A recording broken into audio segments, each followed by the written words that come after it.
Hello, and thank you for tuning in to another episode of CPA Review and More.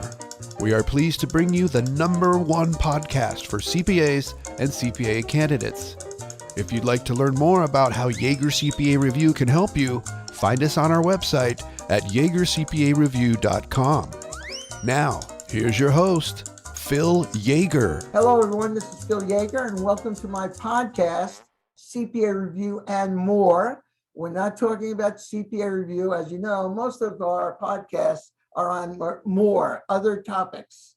And I just want you to know that we've been away from the studio for a while, but I believe we've had first run episodes. Is that impressive? First run.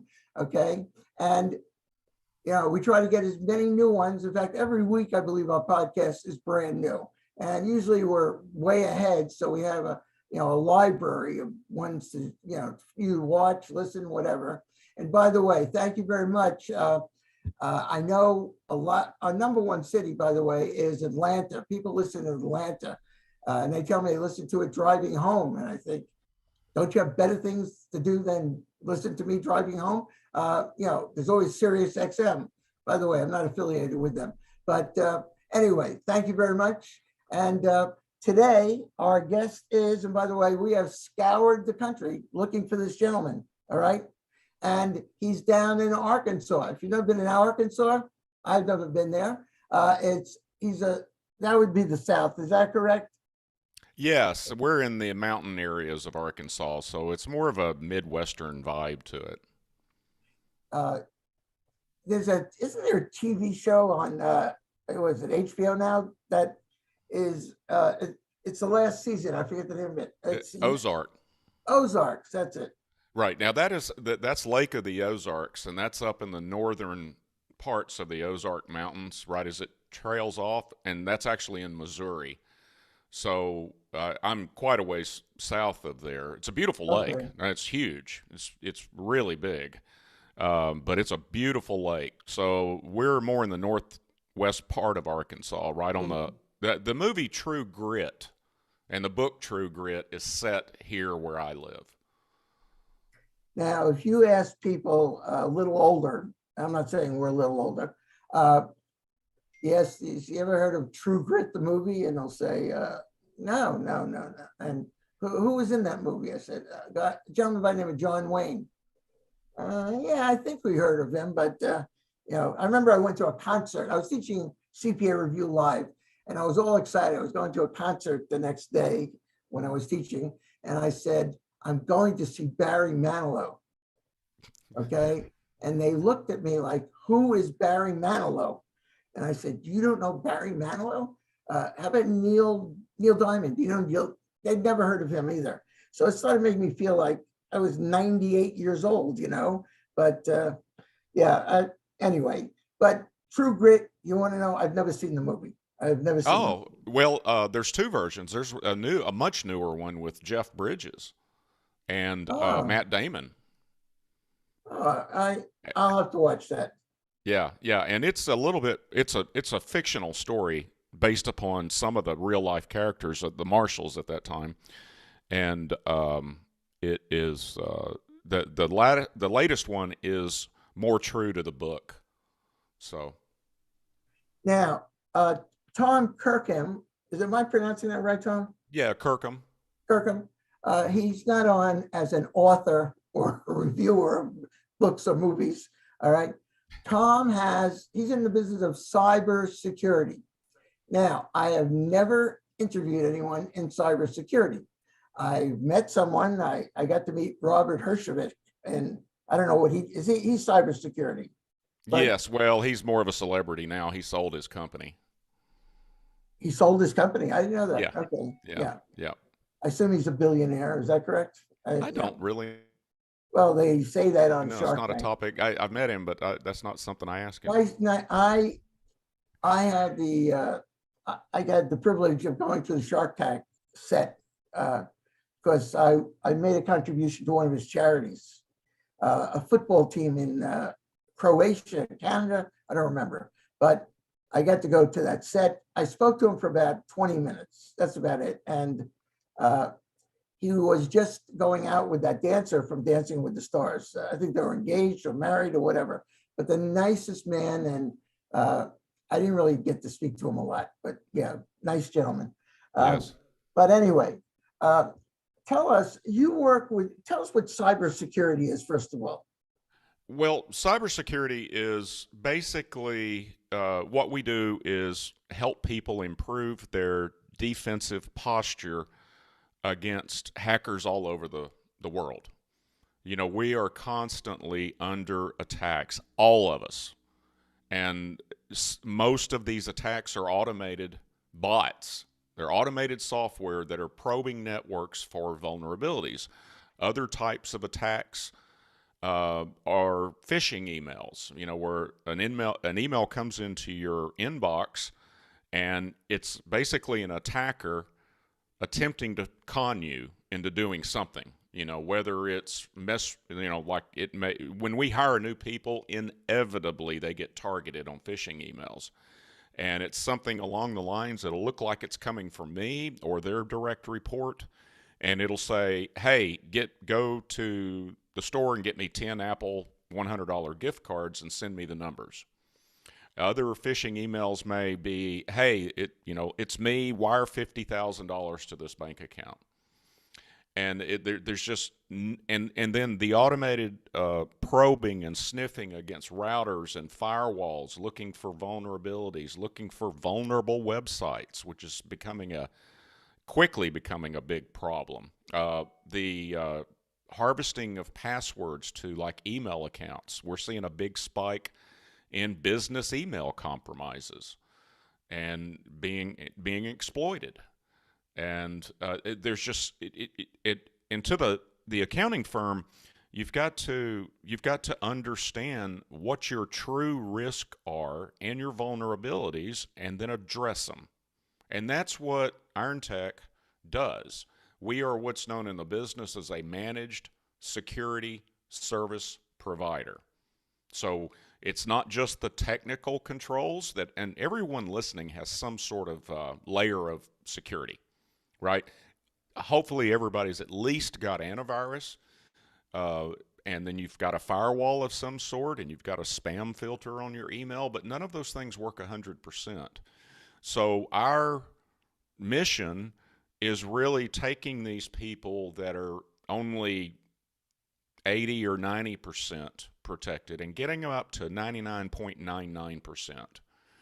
And that way you don't have to lose sleep at night wondering if tomorrow's the day you get hit with a ransomware attack. You know, you don't get that anxiety. What would be an example of a ransomware attack? Great question. So the way ransomware attacks typically work, and I'm going to describe one method of attack, okay? Someone received an email, and it has a sense of urgency. They use psychological manipulation techniques and social engineering. It's just a con job, but it says something like, hey, these invoices are outstanding, and we're going to turn your services off immediately if we don't hear from you. So you say a bookkeeper gets that. It doesn't matter if it's an accounting office, a law firm, a medical office. They're just trying to do their job. They go, well, I know I paid those bills. The email looks like it's coming from the vendor. So they open up the spreadsheet. Then the spreadsheet calls a macro, and then it begins encrypting all the files that it can find. And one of the problems that we discover almost without exception with new clients, because IT runs things for productivity and efficiency reasons, it's common for them to share files to everybody on the network. Well, when it's encrypting, not only does it encrypt the local files, but it goes out on the network to find anything shared on the network, and it encrypts those files. Now, once it's finished encrypting every single file it can find, then and only then does it flash up on the screen demanding a ransom. That ransom can range anywhere from, say, $3,000 all the way up to tens of millions of dollars. And what a lot of people don't realize is they hear of these things like the Colonial Pipeline breach, where it disrupted petroleum. You may have experienced a little bit of that. disrupted petroleum distribution on the East Coast. The JBS meatpacking thing up in, I think it was North Dakota. Yes. They hear about these on CNN or read them in the New York Times or whatever. But the vast majority of these attacks, especially ransomware, are non-targeted. They are done at scale, at volume, because the hacking industry, both the good guys and the bad guys, are highly specialized. They're vertically specialized. And it's literally being done by thousands of people all over the world. And just that description of that attack, that email that victim, potential victim received, they probably sent 100,000 of them out. So to them, it's just a numbers game. What it means is they don't know who you are and they don't care who you are. They're just trying to get a good conversion rate. And the whole thing, the whole collection and everything's mostly automated. How do they actually get into the records? I mean, what do they have, these hackers, what do they have to get into your records? All right. Is there a technique that they know to get into the information? All right. And really sort of, crack it. I don't know if I'm explaining that well enough, but how, if I was a hacker, what information would I need if I wanted to hack your company? All right. How would I do that? An we're email. not so, it's sort of like we're not telling them how to build a bomb or something, but Right. what does a hacker do? What's his background to get, so he can get this information? Well, it's simply an email. That's the most common Just way to an hack email. into a company. Yeah. Okay, so an email comes to you. Let's do an example here. An email comes to me. All right, I have an accounting firm. All right. Right. What might that email say? Well, it's going to, well, like I said, it's going to try to entice you to deliver a payload, a malicious payload inside your firm. It's going to penetrate your network security, the network, the firewall and all that. Email's just going to go in, right? If the spam filter doesn't catch it, and no spam filter is 100% accurate, okay? Some of them are just tighter or looser than others, but some get through. We see them all the time, and our spam filter is pretty tight. But they're in the wording of the email and who it appears to be from, carefully selected. So let's say I get a list of 100,000 accountants in the United States or New York or wherever. It doesn't matter. There's 100,000 of them. And maybe it looks like it's coming from Intuit or Peachtree or whatever it may be. And it has maybe a technique is to fool them into taking an action and creating a sense of urgency. It could be 100 other tactics. And they're highly skilled at that. The ransomware attackers, the person hitting the send button, their specialty is con jobs. But instead of it being a one-to-one street con, it's a one-to-many or 1 to 100,000 at a time. And so they word the email and they make it appear as if you need to do something about this right away. So oh, this is serious. I know I paid these bills. Let me see what they're saying I didn't pay. So they open up the file attachment, bam, the payload is delivered. It's basically how it happens. Now, there's other ways to deliver payloads. We're seeing an increase in compromised websites. So in the case of a accounting firm, obviously you have a website, marketing and sales purposes, but maybe you use it for other things. Well, most of these websites are built on WordPress. Well, WordPress is just another piece of software. The server rating system and the web server software, one of hundreds of millions around the world, they have vulnerabilities just like everything else does. It's Mac OS. Well, if you don't patch your website, vulnerabilities, because it hasn't been patched, payload just to any site visitor. By the way, Tom, you are freezing every couple of seconds, not as much, but okay. Try something. Yeah, I'm sorry about I'm actually hacking that your I'm company earlier. now as I speak to you. That's why, no. Go ahead. Well, we don't do internet service provider. That's not. I see. Okay, That's all right. yeah. All right, Yeah. let's just go. So All the right, so, internal network, I assure you, is stable. well, I think, well, I don't know if it's the fact that a lot of people are using Zoom and now more people are using it than ever. I don't know if that causes it, but uh, anyway, so I'm an accounting firm. Okay, I have what size accounting firm do you deal with? I mean, what size employees, that type of thing? Is there a minimum number of people? You deal with larger ones or deal with medium, whatever? What do you Uh, deal with as far as cybersecurity for accounting firms? What kind of Well, firm? our specialty is small to medium size. So if you're just a one person firm, but we've got clients with dozens and hundreds of accountants.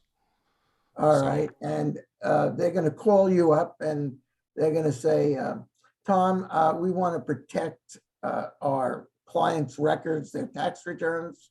All right, what do you do? How do you take it from there? yeah, so it's all a part about doing an audit and or a risk assessment. And we've got a lot of different techniques, and so we start by, what's the size of your firm? What's your annual revenue? Okay? What are your clients like? What is their revenue and what business are they, even the client's risk? Got for every one of your client, or the tax data you have for every one of your client. And so once we assess all the vulnerabilities, if you're not doing so, if people are reusing their credentials across multiple websites, the same username and password, that's a high risk practice. And so once we identify the vulnerabilities and technical vulnerabilities, human vulnerabilities, understand how the network itself is configured and where everything is, the next step is, okay, let's address the vulnerabilities. Let's put some enterprise grade technical and administrative controls in place. So like I said earlier, you can go from being 95% protected, which is not good enough, to that 99.99%. So you don't fall into that conversion rate of victims. You want to be in the 99%, out of that 100,000 email, you want to be the one that did not become a victim. But if you don't have an enterprise grade technical security controls, I'm talking about things that the Fortune 100 use, that the Department of Defense is finally, in all agencies, all federal agencies are finally implementing these defensive tools. The days of antivirus protection's over. They're using nation state cyber warfare offensive weapons against us. Hmm. And they're using the NSA cyber weapons against us each and every single day. The NSA was hacked. Yeah, I think I remember that. Yeah. And weapons were stolen. Huh. Changed about 5 years ago or 6 years ago, whenever that hack occurred. So you're saying that the days of antivirus programs are basically they're going away? Is that what you're saying? I'm saying antivirus alone from protecting that workstation and that server is not reasonable efforts. It's simply not good enough. It's That's very better than scary. nothing. That's Yeah, very it's better scary. than nothing, but it's that Norton even includes a crypto miner in their internet protection suite, whatever it's called now, which is the total antithesis of what they should be doing with their protection suite. As an accountant in an accounting firm, do I have to know what cybersecurity does, what it'll do? Or am I turning to someone like yourself, say, hey, our firm, all right, people are hacking into our clients' tax returns. They're getting their social security numbers. Okay. What type of knowledge, what's happening now for the CPAs, especially the CPA exam, they're expecting the CPAs to have more knowledge in information technology. And I think to myself, does that mean that I have to go back now and get a degree in information technology to keep up? Or what do I have to know at a minimum? Right. The simplest thing to do is to go to the specialist like us.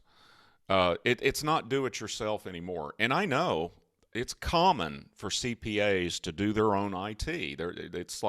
They're so related, and accountants have used technology as soon as it was available. Back in the IBM PC, MS DOS days, right? So they got accustomed to different types of networking, and they picked it all up and everything. But you think about the pace of change in IT, information technology, and computers, and how fast that is. Add the cops and robbers issue to it, and add the military component to it, because cyber warfare is happening all over the globe right now. The pace of change is 5 to 10 times greater in the cybersecurity world than it is in the IT world. So it's all these stuff. I saw that you deal with attorneys also. Right. How does an attorney, what type of cyber security problems would an attorney have, a legal firm? Oh, well, it depends on, and this gets back into your specialty as an accountant as well. So, for example, in the law business, there's so many different specialties. So if you're a personal injury lawyer, you're dealing with HIPAA medical records. You've got HIPAA compliance and regulatory things. You've got to have proper protection in place. Attorneys have ethical requirements to protect client data. And I know accountants do too. And what we're seeing across all industries is more and more compliance and regulations around these advanced cyber tools. They're requiring it. Insurance companies are requiring it. But getting back to the specialty, if you're a patent lawyer and you deal with intellectual property, we have to seriously consider that China, the nation state of China, would love to have that data. And because they are known, they are the largest. They steal the more intellectual property than any other nation state, and anybody else really. And it just depends. That's why we have to analyze the firm carefully to make sure we discover as many possible vulnerabilities and the scope of the risk. That's why it's important to know how big the firm is. Do you gross $500,000 a year, or you gross $50 million a year? The higher the stakes are, the more clients you have, the greater the risk. Only 6% of companies survive longer than 2 years after a data breach. You're scaring people. I don't mean to, and I could tell. No, but I'm saying, I'm not saying that it's a bad thing, but it's listening to this. It's very, I know with our type of business, CPA review, we sell materials to prepare for the exam. And we're constantly getting letters from people from India. And we know India doesn't, at least I don't think they really appreciate your intellectual property. It's very hard to protect yourself.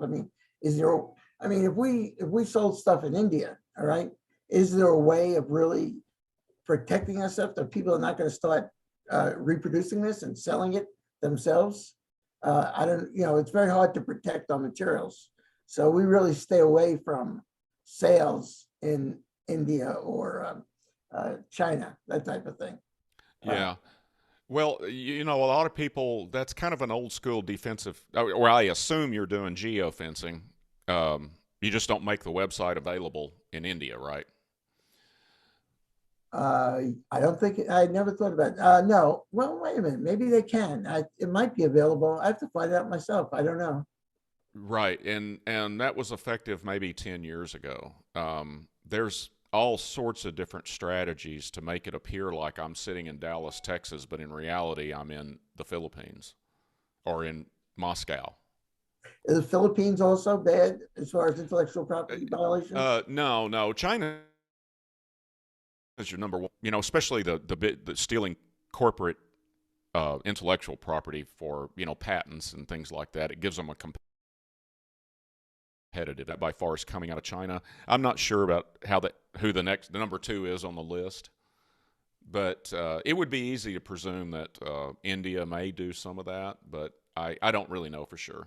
I just know China's the big one. So How did you get into it? What is your background to be in cybersecurity? What did you, when you went to school, was there a major involved? Well, I majored in economics, but Okay. I was a hobbyist with computers, and my career fairly quickly evolved into I was running a software company and a founder and running that software company, and then about 20 years ago I founded this company, and I always had a knack for thinking like a criminal. I played out things in my mind and the scenarios. If I were to rob this bank, how would I go about it in order to get away with it? And it's just intellectual exercise, just curiosity. It always liked movies like Ocean's 11 and all of that, those type of movies. But a real seminal. So anyway, I was passionate about IT. Passionate about technology. I've been doing it for 40 years, investing. My whole life revolves around technology, always has. But in 2015, I was visited by an FBI agent, walked in the office, he holds up his badge, I'm so-and-so with the FBI, is Tom Kirkham here? And I said, yeah, that's me. And he goes, well, you're in trouble, but not with us. And after talking to him for a few minutes, I discovered I was on an ISIS kill list. Name, address, place of employment, on and on and on. Personal information, named on an ISIS kill list. And it was in that year that there was about 4 or 5 of them that came out. Most of them were, New York metro area, political figures, military figures, law enforcement figures. But there was one list that was totally random all over the nation, about 7,000 or 8,000, something like that. And I was on that list, and it was a list that was due to a breach systems. If you may remember Sun, the computer company. Yes. I was getting a demonstration of some new hardware of theirs and a card, and I had to have approval. They had to have my ID and everything in order just to use the equipment because it wasn't released. I don't think they are. And they harvested that database from Sun. So it was totally random that I was on an ISIS kill list. On that list, what did they want to do? They weren't going to do anything. What were they going to do to you? I'm just curious. You said you were on a list, ISIS. What was that list to do? And not shoot you or kill you, was it? Yes, it was a kill list. Yes, it was a kill list. I think we need to change the whole, theme of these podcasts. Well, think about this. Just like nation states have cyber warfare units, ours is the NSA, and I don't know the names of all the others. In Russia, they got what's it called? They got a bunch of them that goes by the bear name, but all these. But the terrorist organizations, and ISIS at that time was very large. Warfare unit called the United Cyber Caliphate. They were very skilled at what they did. Their objective was to recruit lone wolves, people sympathetic to their cause in the United States.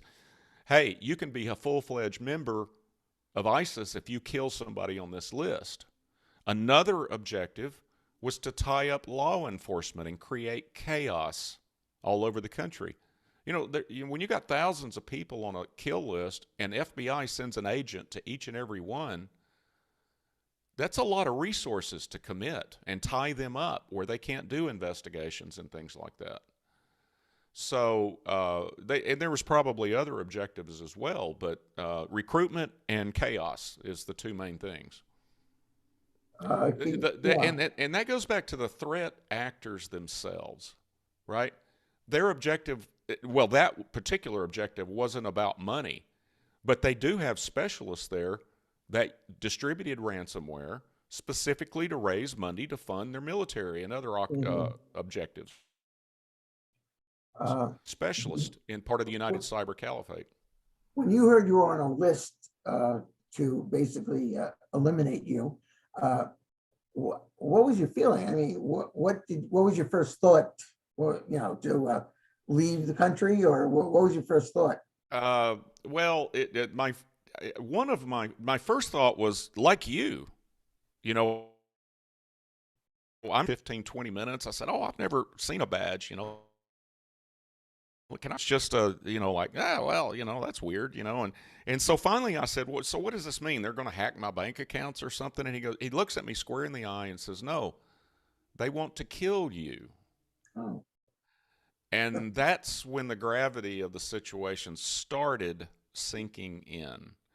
And then I realized that there's lone wolves in my town. They've been picked up and arrested. They almost started shooting people in a shopping mall here. And they're Americans. And I realize I have to take this threat seriously. And not only that, it quickly dawned on me, my family members, anybody I'm around is potentially at risk. So I kept it quiet at first. I never went public about it until a couple of years ago, maybe 3 or so. But I kept it quiet. I figured that'd be a lower profile and all of that. But I did inform, friends and families and colleagues of mine. And I started locking up the gate, and made sure I kept my door locked, made sure I had plenty of distributed throughout the house. Did you exercise your Second Amendment? And I've relaxed. Yeah. And the ISIS kill list is kind of a lifetime deal. It's almost like a fatwa, Now, with someone like myself, it's starting to reconstitute itself a little bit. Well, the fact that I know you now, is that dangerous for me? I think you're fine, Phil. Okay, I'll sleep better tonight. Because I'm just an accountant. No, this is very interesting. This is, I watched I remember. So what a lot of people think, going back to accounting and these scary things that I'm talking about, and then especially, I was talking to or helping a reporter out with some questions the other day. Can robotic surgery equipment be tampered with? Absolutely. I describe a scenario in my book that's coming out next month where a robotic surgery went horribly wrong and kills a patient. And so I'm trying to I have to use the lesson of fear to describe the real world possibility that if you don't up your defensive game, you likely will be a victim of a cyber attack of some sort. And, hoping it doesn't happen to you is not a strategy. And I could tell stories that are much scarier than this, and they sound, to the layperson, sound incredulous, but they are indeed true. So I'm not exaggerating by any means the risk to all of them.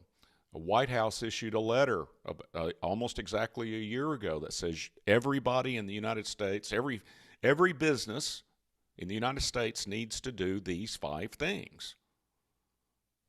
And one of those is you've got to have a skilled security team. Yeah, is that the 5 recommendations you talk about to protect your firm from cyber attacks? Yes. Yeah. Yes. Do you want to talk about those? What are the 5?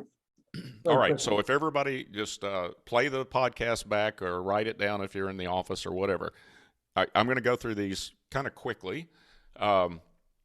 The first one's you've got to put a technical control in that's in the class of what's known as EDR, Endpoint Detect and Response. It is a artificial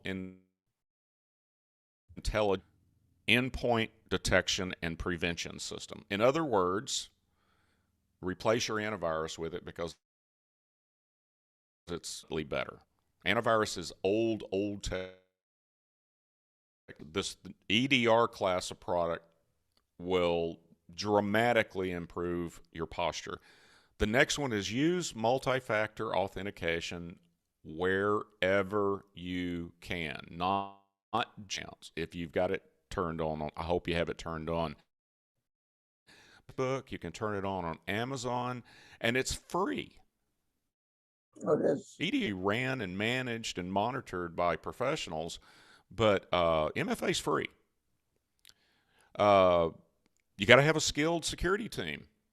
If you look at the regulatory requirements for improving your cybersecurity defense, follow what's known as NIST best practices, the NIST cybersecurity framework. 3 of those, or 4 of those things, there's 5 on it. You've got to identify vulnerabilities, then you've got to protect, and then you've got to have a detection system already in place, which means skilled security professionals, and you've got to have a response system already in place. If you come to us in the middle of a breach specialty, that's a whole different specialty, because when that happens, it creates a threat vector to not only us, but all of our clients as well. So, and all of our stakeholders in the organization. Turn on disk encryption, okay? Encrypt your own data, and don't wait. You know, if it's a serious software update that's patching a serious vulnerability, you don't have the luxury of waiting a month till they work the kinks out. You've got to evaluate each software update and determine, does that need to be put on immediately, tonight, or just during a normal software patch upgrade. You know, if your IT's managed properly, you have a maintenance window, right? Like every Saturday at 2 a.m. we install all the patches and reboot everything, and it doesn't affect your work. But every once in a while, there's a patch that simply can't wait. It's too big of a risk to not patch immediately. Another part is you've got to stay on top of this threat intelligence. You got to stay on top of geopolitical dynamics. And then you've got to adjust your defense as needed. Those basically the 5 things that the White House recommends. It seems to me that if I was concerned about this, I wouldn't start learning it and asking myself those 5 questions. If I felt maybe I needed cybersecurity, I always believe, if I need plumbing work done, I'm not going to do the work. I'm not a plumber, okay? I would think that if they have any question about whether there's a cybersecurity problem in their companies, they should contact you. Am I correct? Well, yes, absolutely. But they do have a cybersecurity problem. If you don't have at least 1 or 2 of the 5 things, you've got a defensive weakness, a serious one, in our belief. You know, the legal industry uses the phrase reasonable efforts to protect client data. If a law firm gets breached and I testify as an InfoSec or cybersecurity specialist, expert at it, and found out they didn't have an EDR or they didn't have a skilled security team, I would have to testify that they didn't use reasonable efforts to secure their client data. You know, it's not that you don't need it. It's not just me saying everyone needs it. The White House knows this. The NSA knows this. And it's not just critical infrastructure. You know, if Putin decides to let all of the criminal hackers loose and attack the United States and create chaos, he's not going to care what they do. It's just wink, wink, knock, knock, nod, nod. Do whatever you want to anybody in the United States. It'll be probably the beginning of a cyber pandemic, a global cyber pandemic. So that's the last thing we need in this country. Yeah, it'll make COVID look like a speed bump. Right. Now, you mentioned a book. Are you coming out with a book on cybersecurity? Yeah, I'm actually. You happen to have one with you, Tom, to show us? Oh, very nice. It's a cyber pandemic survival guide. And by the way, I like the cover. Very nice. Okay, Yeah, what is in that book that I would want to read about and understand? Is that for laymen or I, is that for people like yourself to read? oh, absolutely not. It's strictly for the layman, and it's one of those books that ties together a fictional story with here's what's going on in this story right now, right? So the characters in the story are going through a cyber attack, and it's life threatening, and it opens with a different scene and all of this, and then I speak to what's really going on, and the number one thing that I drill home throughout the book. It's an easy read, but the number one thing I drill home throughout the book is leadership failure to act to protect this town from a serious cyber attack. And you know, it's real easy to make a management decision to tell your head of IT or your outsourced IT company, say, hey, make sure we're covered on cybersecurity, and to go, right? You know, you just hope it's there. What my goal is with this book is to not only explain that it's a leadership issue, but that the game has changed, and you can't think the way, especially I hope, I know a lot of you listening may be IT specialists or you know a lot about IT, but in the InfoSec business, we understand that serious cybersecurity defense is not in their wheelhouse, okay? These tools are highly specialized. The way the companies are set up are totally different. You know, we have to respond within seconds, continuous monitor 24/7. IT, 4-hour service level agreement. You know, we promise to respond in 4 hours. It's not acceptable. So it changes the whole structure of the company and how everything's monitored and all of this, that, and the other. So what I'm trying to do in the book is drill home to company leaders and owners and presidents, whatever your head honcho title is, that this can happen to you. And it could happen at a large, will happen at some point. Is this your, I wanted to ask you, is this your first book or have you written another one? It's my first real book. I do have a book, if anyone's interested, is... Well, can we bring back the other, first of all, the book you're coming out with now, when is this coming out, this book? hopefully in July, pretty soon. In July. Yeah. So you can go to tomkirkham.com, and there's a link there to where you can be notified when the book. And anyway, I wrote another one about how to protect or how to select an IT services provider, where I go in and explain fix IT provider and an MSP, which is a great book, and MSP is the way to go. You know, they proactively manage your network, and if they have their pricing and everything set up the right monthly rate, and things just don't go down. They keep you running, and in tax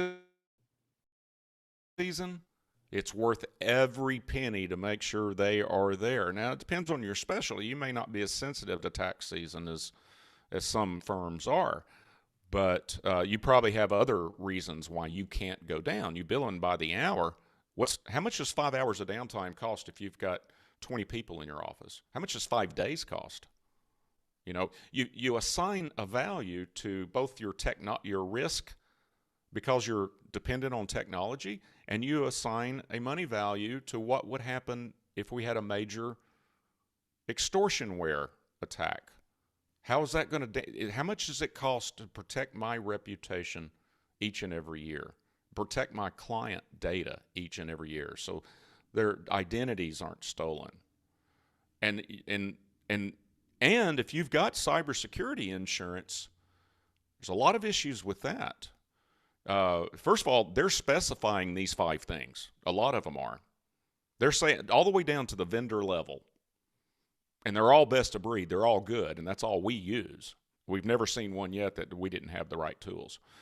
And they do a risk analysis and assign premiums based on that. So if you're not providing cybersecurity training, that's a higher risk. So instead of your annual premium being $2,000 a year, it may be $12,000 a year. Other underwriters are getting out of the business altogether. Um, and and the one thing about cybersecurity insurance, it's like all other insurance. It's the last thing you want to use, and it will not make you 100% whole again. Your reputational damage, you've got to report in every state in the nation if you have a breach. And it's ethical, you know. How are your clients going to react? I know how I reacted. I was using a small accounting firm, and they got acquired by an accounting firm that had used us years and years ago. They didn't use us anymore, basically around money. They had a ransomware attack, and they had to pay a ransom of, I don't know, it was just $3,000. Well, a friend of mine was doing their IT at the time. I know all about this because they got the Bitcoin from me to pay the ransom because they needed to get back up and running. They were down for 2 or 3 days, and I don't remember if it was tax season or not. But regardless, when they acquired the firm that I was using, I switched immediately. I had nothing personal against them. Great people, awesome people, great accountants. But I couldn't afford that risk to all of my stakeholders of my accounting firm being a threat vector into IronTech and many, many other aspects of it. Did you say there was Bitcoin? Is that how? Right. All right. So you accepted Bitcoin for the services? No. Well, I don't have a problem with taking Bitcoin for services, but I had Bitcoin. I have Bitcoin, and the firm that was a victim of the ransomware attack, in order to pay the ransom, they bought the Bitcoin off of me. It was the quickest, easiest way for them to get it. And that's how I learned that they'd been breached. Yeah. You know, we talk about cryptocurrency, but I don't hear a lot about it, you know, people using it freely, like, you know, our currency, but because it's so, isn't it really very volatile? I mean, you know, don't have a retirement plan with Bitcoin because, you know, your retirement dollars could change. All right. It's very volatile. Am I correct? Yeah, the whole history of it. It's a brand new technology. It's only, 11, 12 years old. So, I mean, this is brand new. You know, the first person to use a credit card, it was made out of paper. I think it was a Diners Club. Yes. What do you think when he presented at a hotel and said, "This is how I want to pay for it"? You know, oh, that's crazy. That's not real money, right? Well, we're in those the days in the 1950s when credit cards first came out, you know, with Bitcoin. But I think this is far beyond the scope of cybersecurity. But I do want to make one point about that. Go ahead.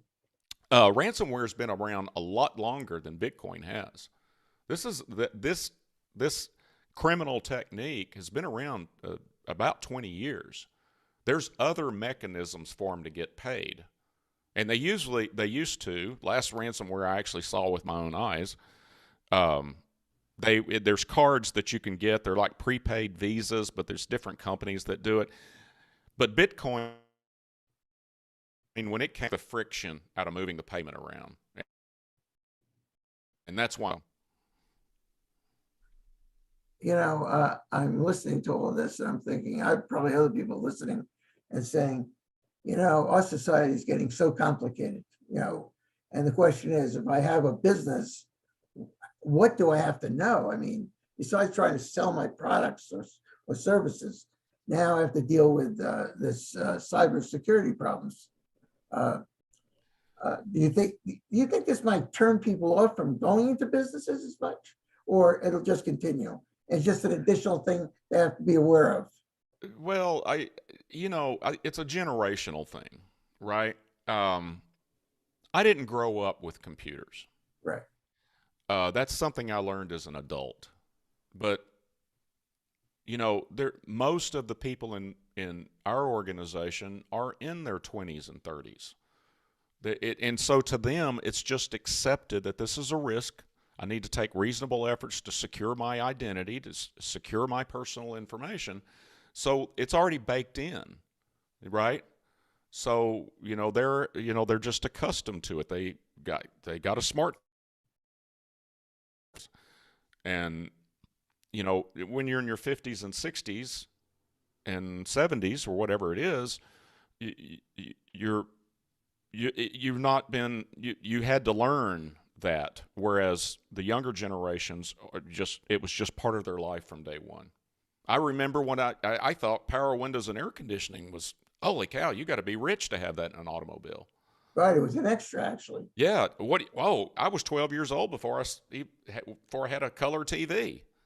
So, it's just those are just, it's like you said very early on, you just felt like a 89-year-old person. And it's like, yeah, I understand that completely.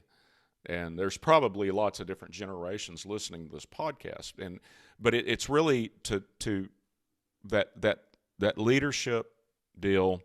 If one of my sayings is, if you don't run your IT and your cybersecurity professionally, you're going to be hacked professionals. The day hackers in the basement and eating Cheetos, all that stereotype that the older generation thinks when they think hacker, those are over with. We're talking a multi-billion-dollar global industry that is vertically specialized and done at scale using nation-state level cyber weapons. And it's that simple.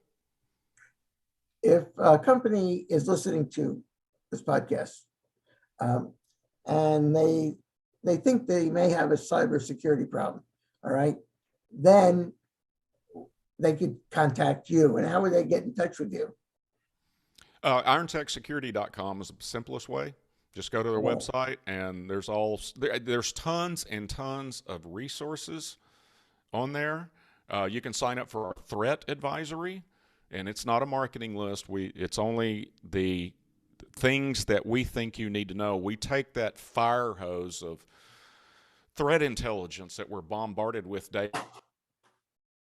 daily threat advisory out. So it's a real good way of the things that our client profile that we feel is important to know at that time. They don't need to know that this fish tank thermometer is got a vulnerability in it, right? Or this refrigerator has a vulnerability in it. No, we're going to send out things that the Chrome browser has vulnerabilities and they steal your credentials out of it. If you store your username and password in your browser, that's a bad security practice. Yeah, I would think so. Yes. Even I know that. Yeah, well, a lot of people do it. Yeah, a lot of people do it. And there's just hundreds and hundreds of policies, procedures that are considered, and then we just implement, And it's not, it probably, whenever you hear Fortune 100 level tools for defense, or you hear enterprise grade, oh gosh, this is going to cost thousands upon thousands of dollars, and you'd be surprised how reasonable it actually is. Because just like the bad guys or the black hat hackers are doing things at scale, so are the good guys. We protect literally thousands of endpoints. That gives us scale to provide these services. I'm talking InfoSec professionals. We're a team of about 15, but we're backed up by hundreds of InfoSec professionals all over the world, that their job is to protect every device that we're on, that we're monitoring and managing. So it just a 5 or 10 minute conversation sometimes. Well, okay, you need this, this, and this. The larger firms, yeah, we were going to do a more formal audit or risk assessment. But it doesn't have to be difficult. The main thing is go to a security firm, an MSSP. Please, and no, I mean no disrespect. IT people make us better. We make them better. Most of the time, an external IT company or even a staff IT company is relieved that they're not being security everyone needs today. So relationship with your IT company, keep it. I would recommend that if anybody has questions on cybersecurity, you are looking at Tom Kirkham, all right, and get in touch with him. If you're not sure, just get in touch with him. I'm sure he would enjoy talking, and maybe you need cybersecurity in your company and you're not aware of it. All right. We're a lot of people, like, we're accountants. We might know tax areas or that, but cybersecurity would be the last thing on my mind, unless I'm a big CPA firm doing public audits. But the smaller companies that just do tax returns might say, "Oh, I don't have to worry about that." But it seems to me that if you're not sure, better safe than sorry. I really do believe that. And also, not only is Tom in cybersecurity, all right, he has become an author. And what's your book again, Tom? Just to mention it. Yeah, I'm going to hold it up again. Is that all right? Hold it up again. It's a fictional survival book, correct? It's fiction. It's half fiction and half business advice. Oh, okay. It's the management and leadership decisions the story is about the management and leadership decisions that failed to protect this town. So, but at the end of it, at the back, we get into the actual tactics and techniques that you need to do today. And we'll have more and more of those resources on my website once the book comes out.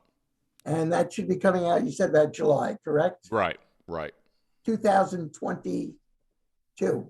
Yes. Next month. I have to look at the calendar, Yes, what were you saying? Yeah, it's next, it's going by very fast. And like every other year, as you get older, all right. Now I just turned 28, but, and you never know it actually, but no, when we get older, time just goes by, but people don't realize that. But anyway, Tom, thank you so much for being on the podcast. And once again, Tom Kirkham is in cybersecurity. If you're not sure what it is, all right, well, you can go buy his book when it comes out. All right. You might actually learn something. I would think this man, how long have you been in this business at, Tom? Oh, well, I've been in technology for 40 years. I've been in network administration and cybersecurity for about 20. So you really are, can I say this? You're an expert. Yes. Yeah. Okay. I am frequently compensated for speaking in front of groups about this very topic. You're not going to charge me for this podcast, are you? No, sir, Phil. Absolutely not you. Thank you. Oh, it may have sounded a little sarcastic, but I'm not compensating Phil, and he's not compensating me. So, well, if you want to send me something, it's okay. We'll have to see about that. Yeah. But anyway, I really enjoyed talking with you, and the people obviously did not. I got to meet Tom's. I don't know what her title is, but she's very nice, and I won't tell you where she's located, but he has a first-rate operation. I can see that. So, Tom, thank you, Phil. It's been a pleasure. I want to thank you so much. And once again, last time, look for Tom's book. It's coming out. You want to know about cybersecurity? All right. Check his website. You'll announce it on your website. Is that correct, Tom? Yeah. Oh, yeah. Absolutely. But they can sign up and get an actual email when it's available. Okay. All right. And they email it to where? Tom Kirkham? Well, if you want to reach out to me, just it's tom.kirkham@IronTechSecurity.com. Nothing fancy. It's just first name dot last name @IronTechSecurity.com. Keep it simple, right? That's right. Very good. All right. Well, anyway, have a great summer, and stay well, stay healthy, and let's hope we don't have the next 2 years like the past 2 years. In fact, I just got over COVID-19. That's what I heard. Apparently, you had a bad case of that. No. Well, I'm a wimp when it comes to illness. That's why we don't have babies. I don't have babies, but I can't stand pain. Now, I was just fatigued, and I just thought I was, maybe I needed to sleep more or something. But it's actually still hanging on to some degree. I still am tired in the afternoon, and it did affect. I had a cough from it, and still have the cough. So, but I think I'll be around for at least another year. I see that coming, and and I want to continue doing the podcast because I get to meet very nice people like you and Kinsey. Very, very nice. I appreciate Yeah, it. thank you very much, and it has absolutely been my pleasure being on your podcast, and I hope that everyone takes it a little seriously, and at least just talk to some infosec specialist and get an assessment of what you need to do to bump your defenses up, keep you from going out of business. Sounds it. Thank you, everyone, once again for watching, listening, the CPA Review and More podcast. We will continue. We have some interesting guests coming up in the future. All right. Just, look at our, go to YaegerCPAReview.com. That's the website for the CPA review course. But on there, it lists all the podcasts we have done over the past, it's hard to believe, it's 2.5 years, I guess. But, look at a podcast. People actually like it. They say, Phil, you're not like the typical accountant, whatever that means. Well, actually, I'm not a typical accountant because I really didn't want to be an accountant. But, I got into it and I turned it around and doing other things, taxes, something that I enjoyed more. I'm not like to sit there with audit. So, but all I'm saying is go to our website, look at the podcasts, there's some interesting areas in there if you're interested in, cryptocurrency, that type of thing. So anyway, we will see you again.